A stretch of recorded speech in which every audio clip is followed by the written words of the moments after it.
Welcome to the first code.talks Commerce Special conference here in Berlin.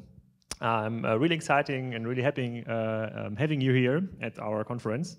I'm doing like the first 5 to 10 minutes trying to joking around and to get you a little bit warmed up for the conference, we'll help you to guide a little bit through the program. Actually, I gave you like a bit background why we wanted to host such a conference and why we think it's important to have a tech conference concentrated on commerce topics in Germany. And it's a little bit related with my history, and I think Lars will join in 2 or 3 minutes and will tell you everything I told you is not true. I started actually 10 years ago in e-commerce. At a big company, which logo is on this wall here too. And back then, all the stuff like in 2005, the very exciting stuff with shopping clubs and one product a day business model started. And it's like since 10 years, yes, every year something new in e-commerce, and there's lots of new excitement in terms of there's a new business model, there's like kind of a new marketing trick, there's a new social network, whatever, where you can get new customers on board. And all the board members I know from different companies, from big retailing companies, got very excited about all these topics like marketing, new purchasing capabilities in India and China, and like cross-border commerce. But in the last like 10 years, I've never experienced a project, I've never seen a project where board members afterwards said, when it came to IT, this was so cool. We need to repeat this kind of IT project, this kind of refactoring. We need to do it again. We need to roll out our platform to markets. It was a tremendous experience. I'd like to do it again. And since like the last 10 years, since I'm following the market and I started on the business side first, and we started Spryker like 2 years ago, I was more related to the business topics, and we were like thinking 10 years ago, let's build a new business idea. Let's look what Vamprier has created in France, and then let's give it to the EDV department, and they will kind of do the rest. I will set up the website, and then I learned very, very hard that this is not the case and it's not how it's working. And since then, I was following all the discussions about, like 10 years ago, it was more, is OS commerce a nice platform? Will PHP ever work out in enterprise environment? And then like a couple of years later, in 2006, 2007, like Magento became really, really big. And then was for a long time Oxid versus Magento, Hybris versus other platforms fight. And then like in the last year, there was this kind of microservicing coming up. But nonetheless, I've never met like a director in those companies or a board member who was bullish about IT. They all said, okay, IT, we have like a bottleneck in IT, though we are not getting things done. And when you're looking at those companies, they do have responsible people for different departments. They have like people that were responsible for purchasing, people that were responsible for marketing, people that were responsible for sales. So very high-profile guys in the board. And then there was one guy responsible for finance, HR, and IT. So responsible for the rest. And this changed a little bit in the last year for the bigger companies. Though this guy who was responsible for the rest, and from a company perspective is still the rest, he has like a new wingman. He's called the CIO. Now he's responsible for doing all the stuff in the basement and getting the IT running. And I think that's basically something we're talking about today. There's a couple of companies here. I think Otto sent 1 or 2 very interesting speakers for talks, Kaufhof and others, who will tell you about the struggle, how it is to restructure IT departments, how get IT on board with the business goals. And I think it's still the beginning, and I'm still following all the very intense fights between like frameworks, shop systems, Node.js is cool, Node.js is a fuck up, whatever articles I read about. It's very, very interesting, but I still think we are at the very beginning. So it's starting right now. I think we've not figured out like the right formats, the right business models, how IT and legacy companies will be implemented in the future and rolled out. And therefore, I think this kind of conference is kind of it's only a start. It's only a start to kind of shape the discussions and to get a better format and a better shout out to the directors. Is it more or less the same experience you had in the like 10 years since e-commerce in Germany really started? Yeah, thank you, Alex. Yeah, I think I know the CIO and HR guy in one person whom you're talking about.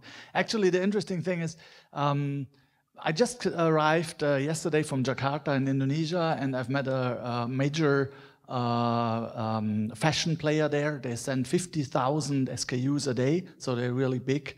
And they told me, okay, we need also some e-commerce. And I said, okay, what do you have? And I was like, oh, we have an app. We have some agency, they do the app, but we don't know what we do now. And I asked, okay, how much do you make online? They're like, maybe like 200, 300 packages a day. And I'm like, okay. So the big question is for me, and this is what drives me, and I hope this conference will help us a little bit, is how can we choose the right tools? How can we choose the right software? Because if you ask any C-level member, they will wonder like, okay, what is the right software? What is the right shop software to use? What are the right tools, the right frameworks? If they just, typically the bigger they are, they just follow the cover your ass strategy and go for hybrids or whatever, the big ones, because everybody else does it and it can't be wrong. If they have a little bit more balls, they might go for Spryker or whatever.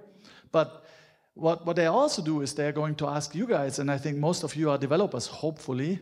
Let me just like ask shortly, I mean, who is a developer? Okay, and who is not a developer? And the rest is asleep, I think. we should, that doesn't compute actually. But okay, it makes me happy to see so many developers here as a first event. So if we ask the developers, so the interesting thing is like, what would we as an engineer choose? Developers have the tendency to choose always the newest fancy technology, but is it really what we need? I talked with Alex beforehand, and I realized, so when I did the very first version of Oxid in 2003, and I really believe that, and you can challenge me on that, I believe that most of the online shops today you could do with this software from 2003. Yeah? I mean, e-commerce is incredibly boring, yeah? Honestly. I mean, okay, it's PHP 4, it's not test-driven back then, and it's completely ugly, and nobody want to work with it, yes, but the matter of fact is, seriously, I mean, we can do that. And I personally know a lot of major e-commerce player here in Germany who have actually like an XT commerce heavily modified, but still from what is it, 2001 or what? Yeah, and they make like $500 million and more. So I really hope we together have a little bit of time, and we have some awesome speakers here, awesome guests, and we can talk a little bit about tech, what we really need, what is important, what is not important, and what helps us to bring e-commerce in the next evolution.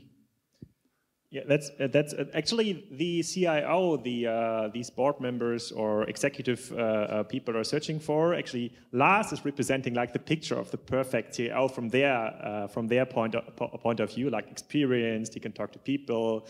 You've seen a lot. And I look awesome. Yeah, that's important somehow. That's not. It's giving you the biggest leverage here, I think. What I'm actually in the business of, we call it like adult education. I try to explain those board members how the world works, what they need to decide on. And usually these days, I have to tell them, though, your guy responsible for HR, finance, and IT. It's probably a very nice guy, and it worked like for the last 30 years. It was great. So he managed IT only 2% of the total revenue. So it was very cost efficient, but that's not the right thing to do. You need to do it like very different. You need to do it like Google, Amazon, and all the like leading companies in e-commerce, which you're like fighting now these days. You need to restructure your board, and then the reaction is always so. No, we'd like to have like a CIO as Lars Jankowfsky. So what I'm looking here, and others are probably looking for similar stuff is things and explanations how to explain the thing that is going on in e-commerce and tech to those executives. And if you're taking a deeper look into the program, there's a lot of tech-related talk that are also talking about how restructuring worked out in the companies, how selection processes, and this is the first talk. I'm very proud of that. Lars is doing the moderation part on the first talk, where some of the major stakeholders of these e-commerce system were talking about their thinking and their perception and their vision about those systems. I think you should use this as a very open format. You should ask questions. You should interact. You can Twitter and talk about, and that's very, very helpful to get this kind of feedback. Because otherwise, I think IT for the most big companies will stay in the kind of basement. In German, there's a saying, let's give it down to the IT, to the EDV department. Let's get it done. And we want to change this. I think that's not what IT is about these days anymore. And all these program points here, they are very, very interesting stuff here. I think there's a lot of tension and excitement in the program. I think those microservice stuff will be discussed here heavily, right or wrong, and it's very helpful to find the right solution. It's not black or white, and I've read a lot of developer articles. There's a lot of black and white argumenting in those articles, and here it's a little bit like find ways to explain it and to others, and we are inviting you actually to participate on this discussion and to ask questions. Actually, though all the major platforms are here, all the major stakeholders are here. You can even criticize them. That's not bad. That's very helpful for our discussion culture here. So, and please ask. So you can't go out of the conference at the end of the day or tomorrow and say, okay, there was nothing in it for me. It was kind of boring. That's your job to do. You have to ask the stuff that is interesting for you, the stuff what is exciting you for the future, the stuff where you base your decisions on. That's your job actually. We're only like hosting this as a platform and like giving you some pillars to have like a guidance, which is like a program today. But you have to ask. Yeah. It's really important because the good thing is, I mean, I'm pretty amazed that for a first conference, e-commerce pure conference, there are so many people, but still, I think we have the chance to interactively work together. And if you're not going to ask something, I need to ask you something because I'm really lazy.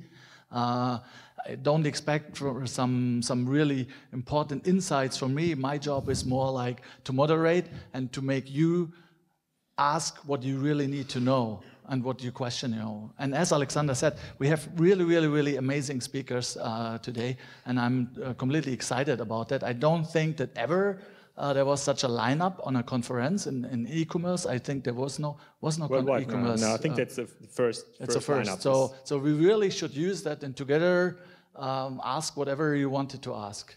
Yeah.